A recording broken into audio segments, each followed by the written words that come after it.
I think we're in a really crazy stage within the art world. And you could call it the legacy art world or the conventional art world that everyone's been operating by. I question what the future is, because at the moment it's kind of at a crossroads where I might have gone as far as it can go in its current manifestation. And I don't know, and I feel like a lot of it might be about to shift quite significantly. And I don't know how, well, I mean, I hope we're at the vanguard of that, we're at the frontier of that. No, I mean, a lot of people are saying that the gallery system is collapsing. And some people are saying it's because of social media and because it's giving artists that immediacy with collectors, which I don't think is true personally. But I know that fairs, have allegedly been dying for 3 or 4 years now. There's an article that comes out every time that Frieze or Basel happens. It's saying, "This is it. It's over." What do you think is going to shift? Well, just to touch upon the social media thing, I do think that's more like a negative impact in the rapid dissemination of ideas through social media, and that more likely undermines potential movements or isms that can emerge within the artist range. Oh, interesting. Speak more on that.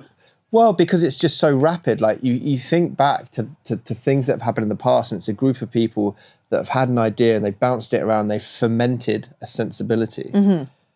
Nothing is being fermented. Everything's just rapidly disseminated. Microtrend after hemorrhaged microtrend into the world, and just like everyone else is gobbling it up, and then it's done and consumed, and it's kind of whisked away. It doesn't have the time to like form into like a really smelly brie. Yeah.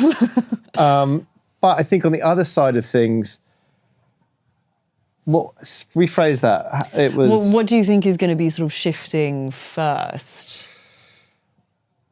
Well, I think, okay, so there are a few, my takes on the world are, one of them, I think, at the moment there's effectively 3 massive social media platforms that everything's on, that are monopolies and that are monopolistic and that are in their own wars with each other.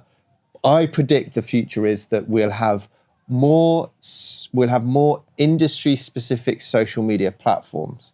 So say you're into football, you have one for that. Say you're into art, you have one for that. That's my prediction for the future, that's the kind of thing we'll have. And if you look at the wider zeitgeist and shifts, it's moving towards the kind of creator economy, the atomization of the systems and the empowerment of the individual. So and I'm not talking this is a good or a bad thing, but we're part of the world and it moves in certain ways and we get pulled along or we join along. It's not that there's like an evil agent or an actor behind this. It's just, it is what it is. No, I mean, it's almost the hedonistic treadmill is just always kind of going forward. Yeah.